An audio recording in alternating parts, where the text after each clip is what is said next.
Hello everyone. So today we are going to study one of the most important topic of the table tag, that is the row span and col span. सबसे पहले हम देखते हैं कि row span होता क्या है।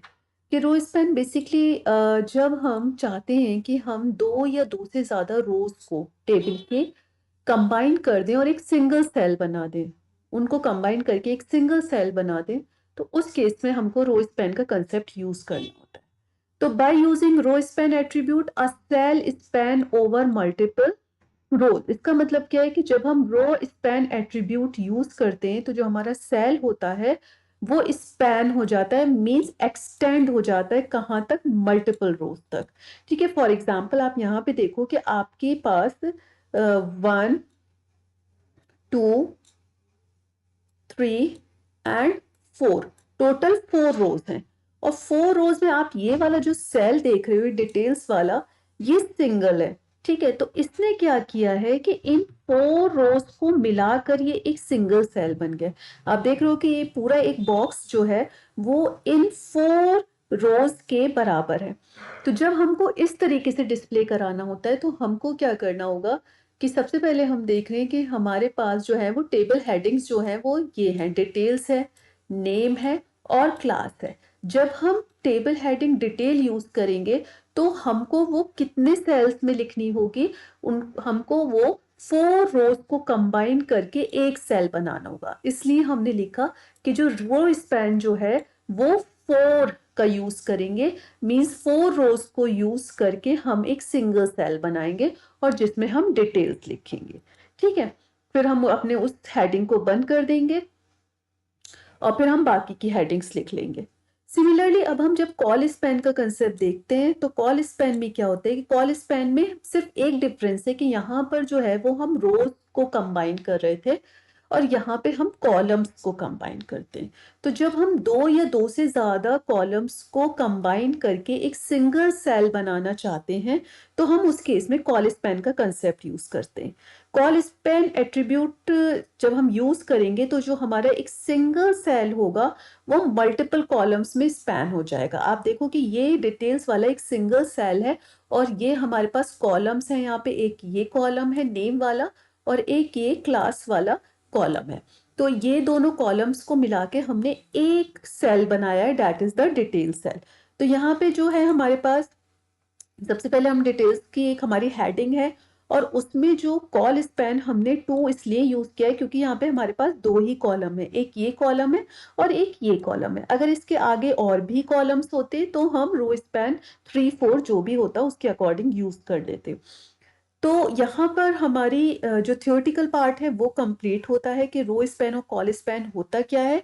लेकिन जब तक हम इसको प्रैक्टिकली नहीं करेंगे तो ये हमको क्लियर नहीं होगा कि हम इसका यूज करेंगे कैसे। तो उसके लिए हम HTML कोडिंग पर आ जाते हैं। तो यहाँ पे हम देखते हैं कि मैंने जो है बेसिक स्ट्रक्चर अपना HTML का डिज़ाइन कर लिया है और यहाँ पे जो सबसे पहले हम कंसेप्ट पढ़ेंगे वो हम कंसेप्ट पढ़ेंगे रो स्पैन का, कि किस तरीके से हम अपनी टेबल में रो स्पैन यूज़ करेंगे। तो सबसे पहले मैंने टेबल टैग का यूज़ कर लिया है, उसमें बॉर्डर जो है वो मैंने 1 दे दिया है। उसके बाद अब हमको क्या करना है कि सबसे पहले देखिए हमारे पास ये वाली जो है वो फर्स्ट रो है और फर्स्ट रो में हमें सबसे पहले जो हमारा हेडिंग है वो है डिटेल्स की। तो सबसे पहले मुझे फर्स्ट रो बनानी पड़ेगी, तो उसके लिए मैंने TR ले लिया और फिर उसके बाद मुझको जो है एक हेडिंग लेनी है TH की। अब जब TH मैं लूंगी तो आप देख रहे हो कि यहाँ पर ये टोटल 1 2 3 और 4 रोज को मिला के एक सिंगल सेल बना हुआ है, इसलिए मुझको रो स्पैन यूज करना पड़ेगा 4 का। और उसके बाद मैं यहाँ पर अपना जो डिटेल्स में है वो लिख दूंगी।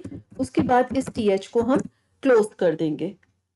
अब इस रो में आप देखो कि सबसे पहले डिटेल्स हो गई, फिर फर्स्ट रो में और मेरे क्या क्या है, नेम है और क्लास है। इट मींस जो सेकंड हेडिंग है मेरी वो है नेम की, तो मैं नेम एंड TH को हम क्लोज कर देंगे। देन जो मेरी थर्ड हेडिंग है that is of the class, हम क्लास की हेडिंग को ले लेंगे, TH को क्लोज कर देंगे। अब हम देखेंगे कि यहाँ पे जो हमारी फर्स्ट रो है वो पूरी तरीके से कंप्लीट हो गई है, तो मैं इस TR टैग को क्लोज कर दूंगी। उसके बाद हम देखेंगे यहाँ पे आएंगे तो हम ऑलरेडी जो सेकेंड रो है उस इसका जो फर्स्ट सेल है ऑलरेडी हम इसके साथ मर्ज कर चुके हैं, तो हमें अब यहाँ पे कुछ नहीं लिखना है और आगे हमें सिर्फ 2 ही सेल्स बनाने, एक स्टूडेंट के नेम का और एक उसके क्लास का।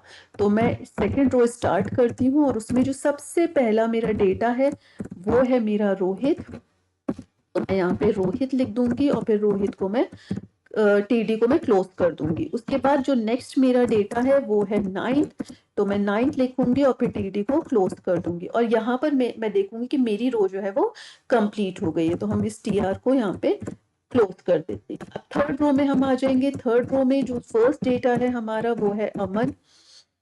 फिर हम इस टेबल डेटा को क्लोज कर देंगे। जो नेक्स्ट हमारा डेटा है वो है 10th, then close the TD. और उसके बाद जो हमारी थर्ड रो है वो भी हमारी कंप्लीट हो गई।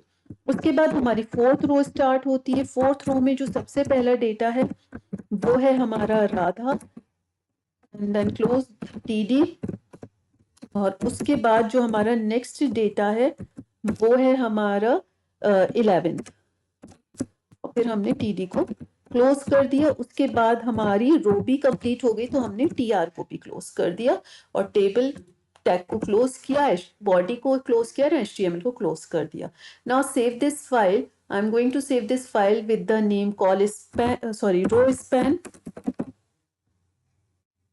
रो span dot HTML and save it, then minimize it and see the result. There is the file with the name row span. इसको ओपन करके देखते हैं कि हमारी आउटपुट कैसा दिख रहा है। सी, तो ये हमारा आ गया आउटपुट जैसा कि हमको चाहिए था। कहेंगे कि हम कॉल स्पैन किस तरीके से अप्लाई कर सकते हैं। तो यहाँ पे अगेन बेसिक स्ट्रक्चर जो है HTML का वो बना हुआ है।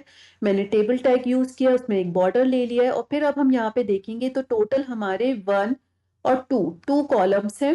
तो सबसे पहले हम फर्स्ट रो को डिजाइन करते हैं। तो हम फर्स्ट रो को बनाने के लिए हमको TR लिखना पड़ेगा और TR में जो सबसे पहली मेरी हेडिंग है वो है डिटेल्स की, तो इसलिए मैं लिखती हूँ TH। और लेकिन TH में देख रही हूँ तो ये यहाँ पे ये 2 कॉलम्स को मिलाकर, एक नेम वाले को और क्लास को मिलाकर ये एक सिंगल सेल बना हुआ है, इसलिए मुझको कॉल स्पैन यूज करना पड़ेगा। और टोटल 2 कॉलम्स है इसलिए कॉल स्पैन 2 यूज करना पड़ेगा। और यहाँ पे फिर हम हेडिंग लिख देते हैं, दैट इज द डिटेल्स, और फिर हम अपने TH को क्लोज कर देते हैं। उसके बाद मेरी रो भी क्लोज हो जाएगी क्योंकि और कुछ मेरी रो में है नहीं। अब हम नेक्स्ट रो में आएंगे तो आप नेक्स्ट रो में देखोगे कि यहाँ पे मेरे पास 2 हेडिंग्स है, एक नेम की और क्लास की। तो उन हेडिंग्स को हम एंटर कर लेते हैं। Table heading that is the name और फिर TH, टेबल का हेडर बोल लीजिए या हेडिंग्स बोल लीजिए। उसके बाद class, then TH close and then TR close, table row close हो जाएगी। उसके बाद हम नेक्स्ट रो में आएंगे तो रोहित और 9th हमको लिखना है। तो मैं नेक्स्ट रो ले लेती हूँ। जो उसमें सबसे पहला डेटा है वो है Rohit and then close TD, after that TD and 9th and close TD and then first row is completed। तो फर्स्ट रो को यहाँ पे कंप्लीट कर दिया। सिमिलरली हम बाकी सारी रोज को कंप्लीट कर लेते हैं। यहाँ से मैं कॉपी कर लूंगी और पेस्ट कर दूंगी और सिर्फ यहाँ पे नेम वैल्यूज चेंज कर दूंगी। रोहित की जगह यहाँ पे हो जाएगा Aman and class in place of class 9th it will be 10th। Similarly हम यहाँ पे आएंगे, थर्ड में भी हमें सेम यही करना पड़ेगा।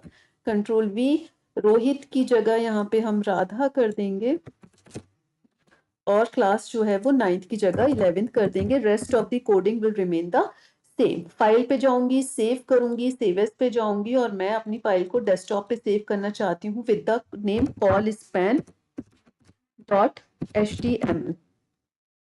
सेव द फाइल, मिनिमाइज करेंगे एंड सी कॉल स्पैन। अब आप देखो कि यहाँ पर आपकी जो टेबल है वो बनकर आ गई है। तो आई होप सो कि this concept is clear to you कि रो स्पैन और कॉल स्पैन किस तरीके से अप्लाई किया जाता है। नोट्स मैं इसके डिस्क्रिप्शन बॉक्स में दे दूंगी, वहां से आप ले सकते हो। और इससे पहले आप प्रीवियस वीडियोस जरूर टेबल्स की मेरी चेकआउट कर लीजिएगा। उनका लिंक भी मैं डिस्क्रिप्शन बॉक्स में दे दूंगी। Thank you.